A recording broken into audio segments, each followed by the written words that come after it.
Hello dear parents and मेरे प्यारे बच्चों, कैसे हो आप लोग। आई होप आप लोग अच्छे होंगे।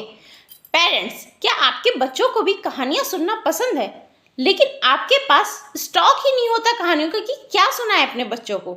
अगर आप भी इस तरह के प्रॉब्लम से जूझ रहे हैं तो आज ही मुझसे यानी कि पेरेंटिंग कोच प्रीति से जुड़िए, क्योंकि मैंने एक कहानियों का सीरीज शुरू किया। इसमें बहुत मज़ेदार कहानियां तो होंगी, लेकिन साथ ही आपके बच्चे के पर्सनैलिटी में एक वैल्यू भी ऐड करेंगी, पॉजिटिव वैल्यू ऐड करेंगी।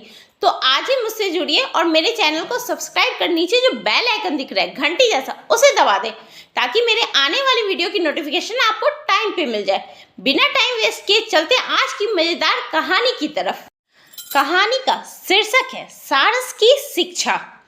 गांव के पास एक खेत में एक सारस का जोड़ा रहता था। उनके अंडे भी थे।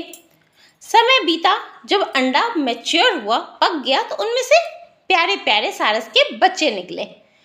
लेकिन सारस को थोड़ी चिंता होने लगी, क्योंकि खेत की फसल, जिस खेत में वो रहता था, उसकी फसल पक रही थी और उसे लग रहा था कि ये खेत कभी भी कट सकता है और मेरे बच्चे अभी तो छोटे हैं, वो उड़ना भी नहीं सीखे हैं, मैं कैसे इन्हें कहीं और लेकर जाऊंगा।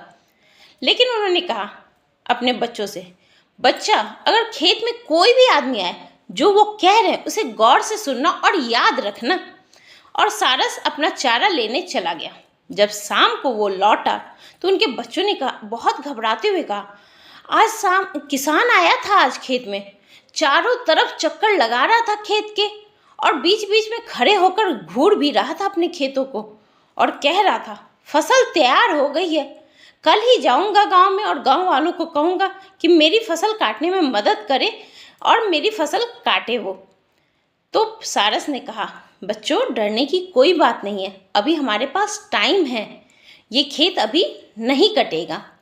और कुछ दिन ऐसे ही बीत गए। उनके बच्चे धीरे धीरे, सारस के बच्चे बड़े हो रहे थे, वो धीरे धीरे उड़ने की कोशिश भी कर रहे थे। इसी तरह समय बीता। एक दिन फिर सारस जब गया था चारा लाने, उनके सामने वापस लौटा तो उनके बच्चे फिर घबराए हुए थे। कहा, आज फिर किसान आया था, अब हमें यहाँ से चलना चाहिए। वो कह रहा था कि जो गांव वाले हैं मेरी फसल कटते नहीं देखना चाहते, वो एकदम नहीं चाहते कि मेरा फसल कटे। कल मैं अपने भाइयों को कहूँगा कि चलो अब मेरी खेत काटने में मदद करो, और कल ही अपने भाइयों से कहकर अपनी फसल कटवाऊँगा।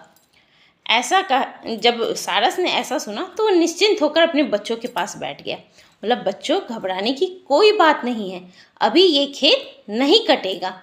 और धीरे धीरे उनके बच्चे उड़ना अब सीख रहे थे। समय बीत रहा था, उनके बच्चे अब उड़ने भी लगे थे और बहुत निर्भीक भी हो गए थे। इसी तरह समय बीता और एक दिन कहता है, जब सारस चारा लेकर आया तो उनके बच्चे कहते हैं, ये किसान झूठ मूठ का हमें डराता है, रोज कहता है कि फसल कटेगा, फसल तो कट नहीं रही इसकी। आज भी आया था और कह रहा था कि मेरे भाई भी मेरी बात नहीं सुनते, कल मैं ही आऊँगा और फसल काटूंगा। ये सुनकर सारस घबरा गया और कहा, अभी रात नहीं हुई है, आज ही मुझे हमें ये खेत छोड़कर जाना पड़ेगा। इससे कहा, उनके बच्चों ने कहा, आप ऐसा कैसे कह सकते हैं, इतने दिनों से तो वो कह रहा है कटेगा, लेकिन नहीं कटा। तो सारस ने कहा कि अभी तक वो दूसरों के भरोसे था, जब तक वो गांव वालों के भरोसे था तो फसल नहीं कटने वाली थी, भाइयों के भरोसे था तो फसल नहीं कटने वाली थी। कल लेकिन उसने खुद ठाना है कि मैं फसल काटूंगा, तो वो जरूर काटेगा। तो अभी ही हमें खेत छोड़कर जाना होगा कहीं और वो अपने बच्चों के साथ दूसरी जगह शिफ्ट हो गया। अगले दिन वो फसल कट गई। तो बच्चों, इस कहानी से हमें क्या सीख मिलती है? इस कहानी से हमें सीख मिलती है कि जो काम हम दूसरों के भरोसे छोड़ते हैं वो काम कभी नहीं होता, लेकिन जिस दिन अपना काम खुद करने की ठान लेते हैं वो काम होकर रहता है। तो बच्चों, हमें अपने काम बहुत दूसरों पे नहीं छोड़ना चाहिए, स्वयं करने की कोशिश करनी चाहिए। तो पेरेंट्स, आपको मेरी ये कहानी कैसे लगी कमेंट में ज़रूर बताएं। मैं आपके लिए ऐसी ही मज़ेदार कहानियाँ लेकर आऊँगी। ये कहानी अगर आप किसी और पेरेंट्स को भी शेयर करना चाहते हो तो उन्हें ज़रूर शेयर करें। मिलते हैं इसी तरह की इंटरेस्टिंग कहानियों के साथ, तब तक के लिए बाय बाय, हैप्पी पेरेंटिंग।